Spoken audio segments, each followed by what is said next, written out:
All right, so what's up, everybody? I wanted to give you a quick update on a couple of things since we're not really having a midweek service right now, and Sunday mornings are obviously a little different than we're used to.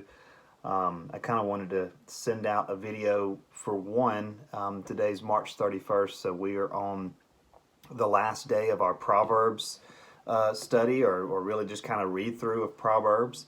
I hope that you've stuck with us, and if you haven't, you can always pick up next month and start reading back in chapter 1 again. So, those of you that have stuck with us and you got through 31 today, or maybe you're going to read it tonight, we applaud you on that, and I hope God's blessed you through this thing.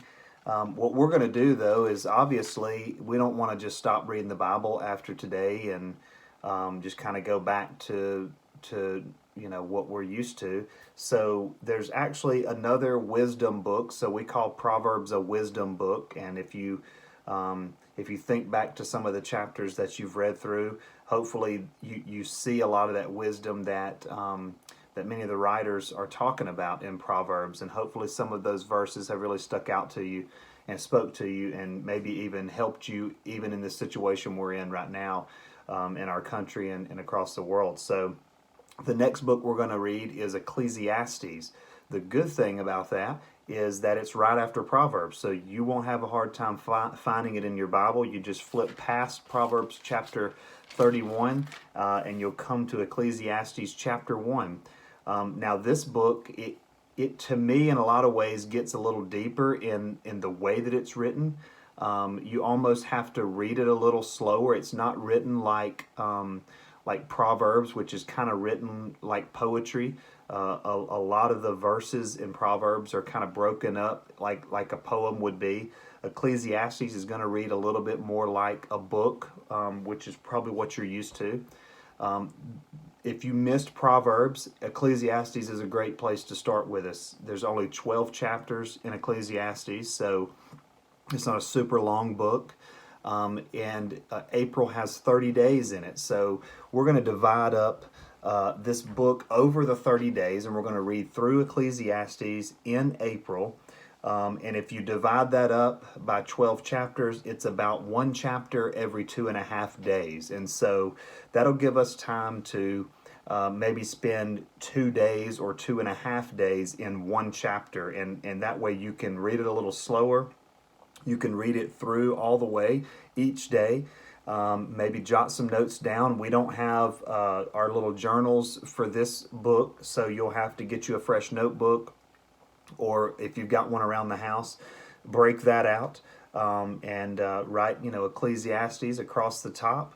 And then you can even date it yourself for the date that you went through chapter 1, chapter 2, whatever that may be. I'll also try to follow up with some videos throughout the month of April, as I think we've all probably heard the news so far that they're extending this quarantine out until April 30th. And so we'll have the entire month to go through this together in our homes.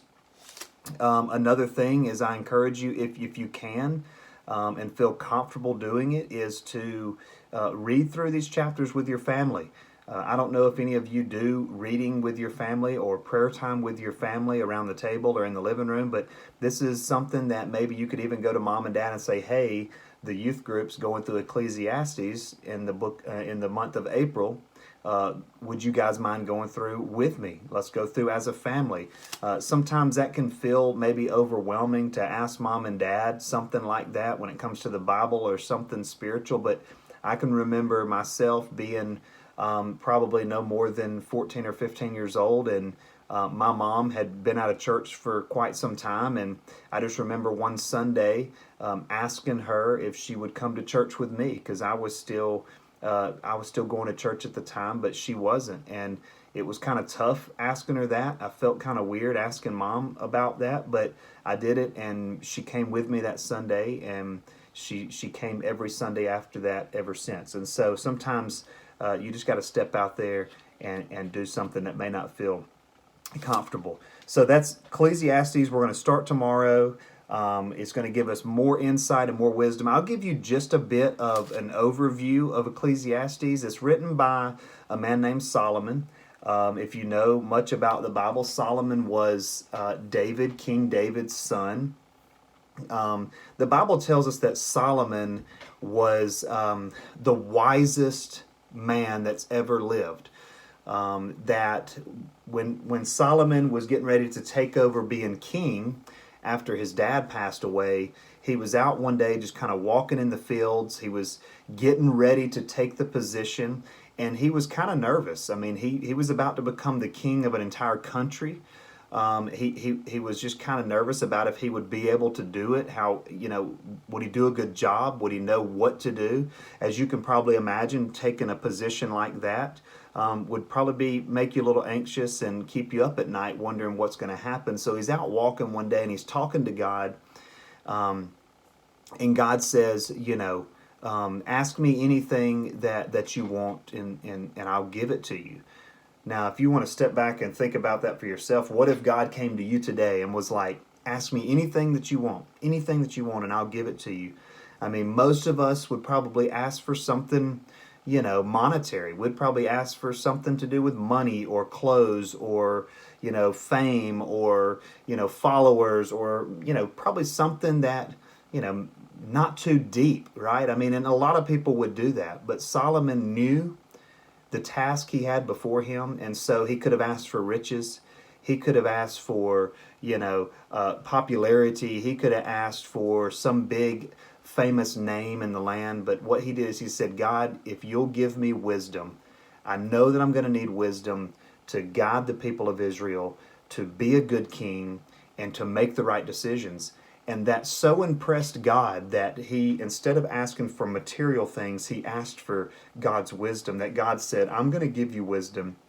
And not only am I going to give you that wisdom, I'm going to give you wisdom that I've never given anybody else. I'm going to give you an abundance of wisdom that no one before you or no one after you has ever walked in. And so you got to think, I mean, we read stories, and we'll read a little bit in Ecclesiastes, and you'll get to see a little bit of Solomon's wisdom, but we have to go back into the book of 2 Samuel to really start to read about the life of Solomon. So we'll probably go back there one day and read a little bit more about his life.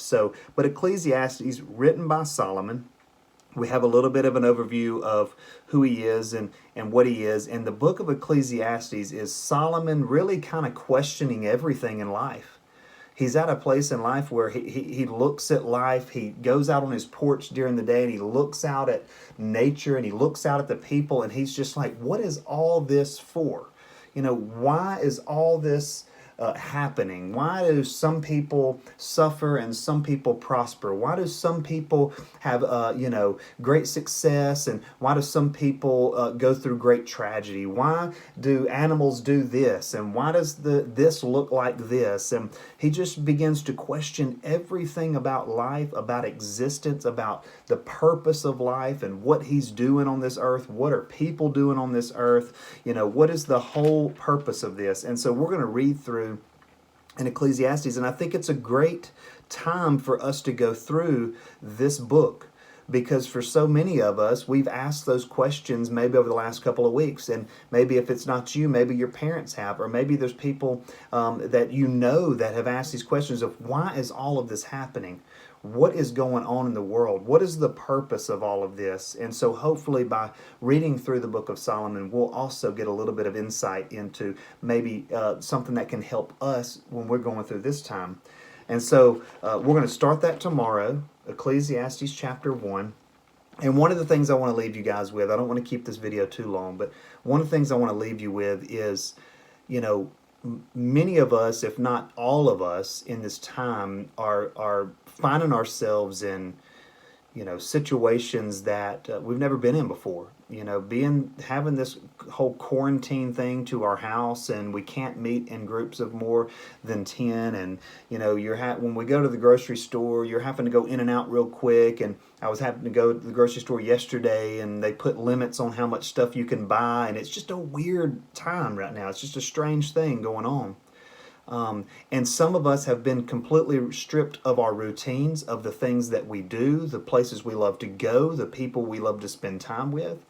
And I'm here to tell you that many times God will do this. God will allow this to happen in our life so that we can step back and reflect and go, okay, if I don't have my hobby, if I don't have my favorite sport, if I don't have my favorite show, if I don't have my favorite people to hang out with, if I don't have my favorite place to go and get coffee or go and shop or whatever the thing is that you seems to be your favorite thing to do, the thing you love to do the most, when all that's stripped away from us, what do we have? What do you have? Do you still have joy? Do you still have peace? Do you still have victory in your life? Do you still look to God for everything? Or do you find yourself just sinking into a depression and a frustration and I'm just so tired and I'm just so bored and there's just nothing to do? I'm here to tell you that for us believers, this shouldn't be a time of being bored. It shouldn't be a time of falling into a depression. It shouldn't be a time of just being frustrated and ready for it to be over. This can be a time where you can be encouraged. It can be a time where you can grow in your walk. I can remember myself, I spent from the time I was 4 years old, I was in organized sports, right? I mean, I was baseball and basketball, at the Little League field in Hueytown, and we used to play basketball at the old Hueytown High School in that gymnasium. And I started when I was 4 years old. And every year until I was, into high school, I played community league baseball and basketball. And then when I got into high school, I really took to basketball. Into junior high and high school, I really took to basketball. And in my mind, that's all I ever wanted to do. Every second of the day, I wanted to play. Every second of the day, I wanted to practice. Every second of the day, I was thinking of basketball related things. I was watching basketball games. I was going to basketball camps. I was out in the driveway playing basketball. I was getting dropped off at street courts, in Hueytown to play with friends and different people around the neighborhoods. It was everything. It consumed me. And so by the time that I reached my senior year in high school, I was convinced in my head that this is what I was going to do. I knew in the back of my mind that I wasn't, going to be some NBA, professional basketball player, but I thought I can probably make it to college, and then after college, I'll coach basketball. Maybe I'll start in high school and I'll coach high school basketball, and then I'll move and coach college basketball, and you never know where that may lead. And I realized real quick after high school, when there were no college offers in the mailbox and there were no college scouts coming to games anymore, and kind of the real world kind of sunk in, that it was time to get a job and it was time to pay for bills and it was time to, go to college or not go to college, and all these things began to happen. I found myself in a place where everything that I knew, that I thought I knew, was stripped away from me. Right, and so I was in this place of just kind of feeling like many times how Solomon was feeling in the book of Ecclesiastes is, what is the purpose of this? What is the meaning of life? What do I do with myself? And there may be some of you that have been thinking that over the last week. It's like, what in the world is going on? I don't know what to do with myself because I'm out of my routine. I'm outside of my hobbies and the sport that I play, or the people I hang with, or the places I go. For some of you, that have really put everything into your education. Your school year has been taken away from you, and maybe you're not sure, do I go to the next grade? Am I going to have to work through the summer? How's this going to affect me long term? All those things have been stripped away. And so we want to take during this time to lean in to God and say, God, I know that if everything else in this world was to fade away tomorrow, you're still here. Your love still stands. Who you are still stands. Your word is still truth. If everything else is a lie, if everything else is confusing, if everything else is dismantled and just disturbed in the way it's normally being done, everything else is broken and just tossed in with the wind, and we're just not sure where everything's going, we know that your word is still truth, and we know that you are still alive, you are still on the throne, and we are still your children. And so my prayer for you this week is that you would just continue on the course, Dig into God's Word. Now's a time more than ever to dig into His Word, to dig into prayer. God may reveal to you during this time of quarantine a gift or an ability or a direction or a purpose for your life that you never thought was there, that you never knew was there. And so I want to encourage you in that way. Ecclesiastes is going to take us through the very things that we're going through in our life right now, and it just might give us some wisdom and some understanding in how to approach this quarantine and how to approach this time in our culture and in our lives that we've never experienced before. So I love you guys, and I hope that you're doing well. Stay safe out there. Have fun. Like I said, I know today's a little chilly, but when we get warmer weather, get outside, do your Bible studies out on the front porch, go find a tree to lean against, get outside and play with the dogs, soak up some of this sun, and make the best of this time at home that you can. And when we meet together again, we're going to have a good time, and we're going to worship the Lord together. I love each and every one of you, and God bless.